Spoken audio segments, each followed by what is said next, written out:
నీరు ఎప్పుడైనా మధ్యలో ఉంటే ఇద్దరు కలిసి కూర్చున్నా సరే వాళ్ళిద్దరూ వేరువేరుగా ఉన్నట్టే లెక్క.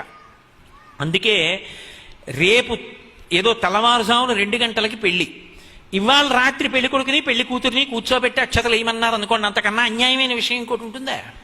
అసలు ఆ కన్యాదాత తన కూతుర్ని కన్యాదానం చేశాడా? పెళ్ళయిందా? మంగళసూత్రం కట్టాడా? వాళ్ళిద్దరు ఎలా భార్యాభర్తలు అయ్యారు? నీకు కళ్యాణ మండపం దొరకలేదని రిసెప్షన్ పేరు చెప్పి వాళ్ళిద్దరినీ కూర్చోబెట్టావా? యువతల వాడు చేసుకున్న గాయత్రి సర్వనాశనం అయిపోయినా నీకు అక్కర్లా. ఏమని ఆశీర్వచనం చేయాలి వాళ్ళిద్దరికీ పిల్లలు పుట్టాలని? ఎక్కడైనా ఓ ఆడ మగ పక్కన కూర్చుంటే వెళ్ళి అక్షతలేసి మీకు ఇద్దరికి దీర్ఘసుమంగళీ భవ, అమ్మ సుపుత్రాప్రాప్తిరస్తు ఈయన వల్ల అనొచ్చా? వాళ్ళిద్దరు ఎవరు దంపతులు ఎలా అయ్యారు? ఆడపిల్ల తండ్రి కన్యాదానం చేశాడా? పిల్లాడి తండ్రి ఒప్పుకున్నాడా? ఎలా కూర్చోబెట్టావు ఇద్దరిని పక్క పక్కన? పిలిచి ఆశీర్వచనం చేయమని ఎలా అడుగుతున్నావు? ఎలా వేస్తారు? సరే, ఇప్పుడంటే ఆయన బూట్లు వేసుకుని కూర్చుంటాడు, ఏదో కర్ణుడు సహజ కవచ కుండలాలతో పుట్టినట్టు వీడు బూట్లతోనే పుట్టినట్టు.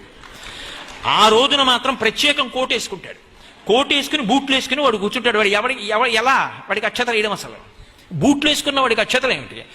ఆ బూట్లు విప్పకుండానే పెద్దలకి నమస్కారం చేస్తాడు, అదో చమత్కారం. వాడు బూట్లు విప్పితే నామోషి, అందుకని విప్పడం.